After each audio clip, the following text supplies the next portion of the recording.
Hey everybody, welcome back. Time to finish off childhood trauma with this final portion. This time we're going to be going over world's worst monsters and villains. And unlike the previous book, which was a lot more disturbing and just scary to begin with, this book isn't actually all that scary, other than it's actually kind of a less scary, but there are some things in it I just kind of want to go over very, very briefly before I finally get the fudge rid of these books. I don't want them anymore. I should have gotten rid of them years ago. Kind of like tossing away an old dirty rag you don't need anymore. I really don't need these books anymore.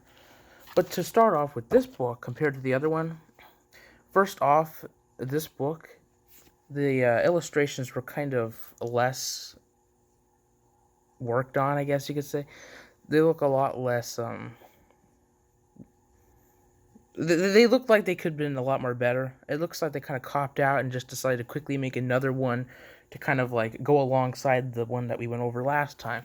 And we'll see some of the crappy illustrations. Not all of them are bad, but some of them do look kind of bad. They could have looked much more better. I'm just saying. So we're gonna go over 8 different types of monsters in these books. Now, this book doesn't just have monsters; it also has villains. This is why the previous book is really the one that traumatized me the most. But this one just seems to fit well with childhood trauma because there are still some things in it that are relate to stuff that traumatized me. And once again, on topic, it's relatable. Depending on what your mindset is, what you're scared of, I don't really know. These things terrified me compared to all the other things in the book. They were creepy, they're scary. Maybe not as scary as the Boo Hag, not to be mentioned ever again. And this is, by the way, why these books have to be buried. Yeah, the other one's right behind me, by the way. So we're going to start this off. We're going to switch from face cam to back to the commentary format, but this time it's going to be more of like a top 8. Yeah, not top 10. We're not doing some Watch Mojo chills crap here. We're going to keep it real simple, real fast, go through the 8 that I've picked, and then we're going to bury these books. The ghoul is an interesting one because it's the first monster in the book, by the way. It's also the first one. Being the first one you see freaking blood already. You have to look at this from the perspective of a child, by the way. So, first of all, from the picture alone, as you can see, it's already pretty freaky looking. But alongside that, it doesn't make it any better with the description it's given here. I'm going to shorten this real quick and just say that in the original Arabic tales, ghouls ate only people who were alive. I mean, I find it kind of funny that the picture there depicts a guy laughing as he's dying. That's what the picture looks like. Also, if you look really carefully at the illustration earlier, you'll notice that the illustration there looks a lot more bleaker than, the ghoul himself.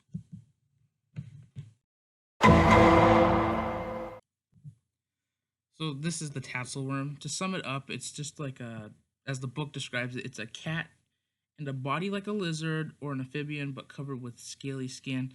The mouth is poisonous, so it can kill people. It's a snake cat. Okay, what else do you want? It's got a little excerpt. It's nothing really that interesting. It's not that scary anymore. I guess it's scary because its blood is acid, and it reminds me of the creatures from Ridley Scott's Aliens. But other than that, the only real horrifying thing here is that horrifying illustration of that kid over there in that picture. Now, I didn't know much about the Lambton worm as a child, but being, how it looks, I did not like the Lambton worm. Now, after reading it now, the Lambton worm seems to like milk, so I think it would be a good sponsor for Got Milk. But other than that, the picture itself is just disturbing in my opinion. It's very simple though. It literally is just like someone drew like a snake and then added like a human skull in the front. As for the story behind the Lambton worm, I really can't say much because I don't really know much about it. But it's kind of silly. But then again, these are myths and legends; they're not really real.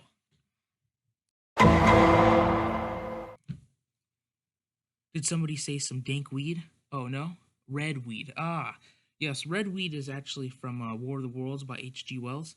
Now, it's not really scary to me anymore, but when I read the book and I also watched the remake with Tom Cruise in it, when you find out that the red weed is actually human blood that's been turned into a vegetable that, grows and destroys things, kind of like nature does. If you don't cut down your weeds, they grow all over the place.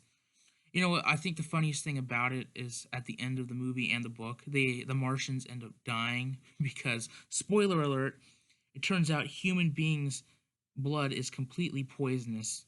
I mean, I totally didn't see that one coming. I mean, look at what we eat. We eat perfectly delicious Twinkies all the time.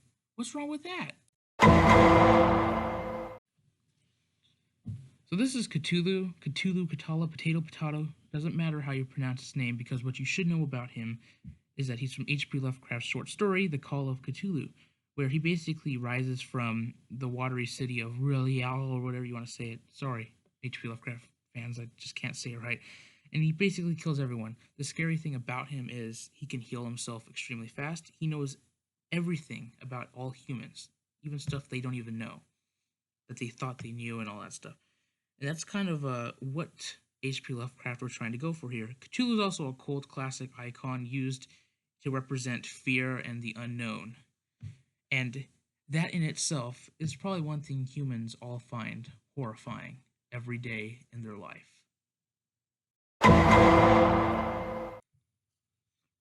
I really don't know why I found the Thalgeth even scary as a kid. I mean, in the book, it literally describes it as being kind of like the Yeti or Bigfoot, and those things aren't really scary. You can try and make them scary, Hollywood. They're not scary. They're not even real. The Thalgeth, it's just not scary now. But I guess I used to find it scary as a kid. Maybe because it's like a headless, super mutant looking creature. I think what's probably scary about it is it's got sharp claws, but that's normalizing scariness. I mean, anything with sharp claws and looks like it's trying to kill you looks scary. This is actually based on a Navajo legend, which basically sums up that the Navajo people back then they believed in a lot of things. So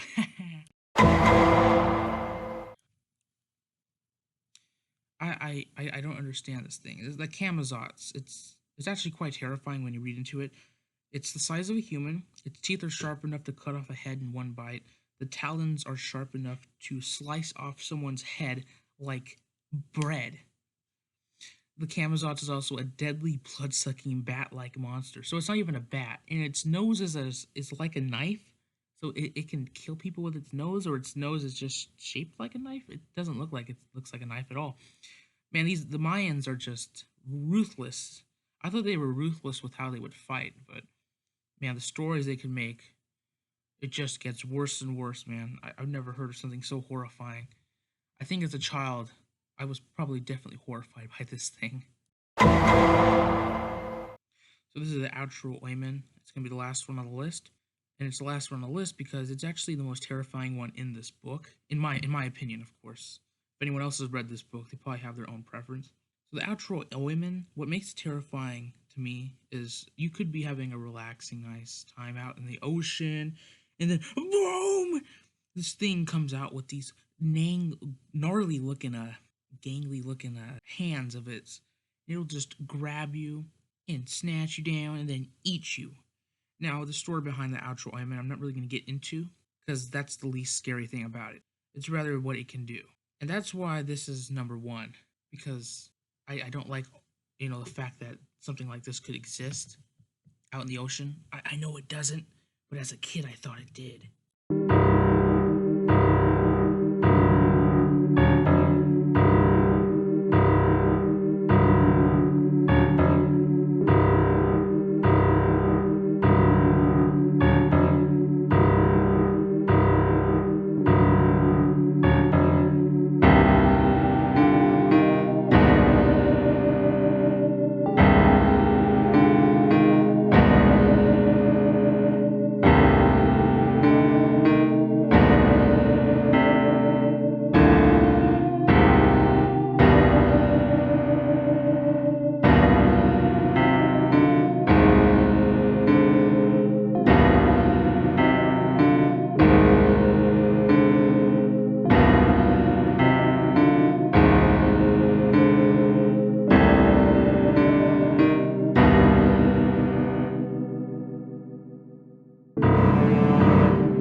Alright.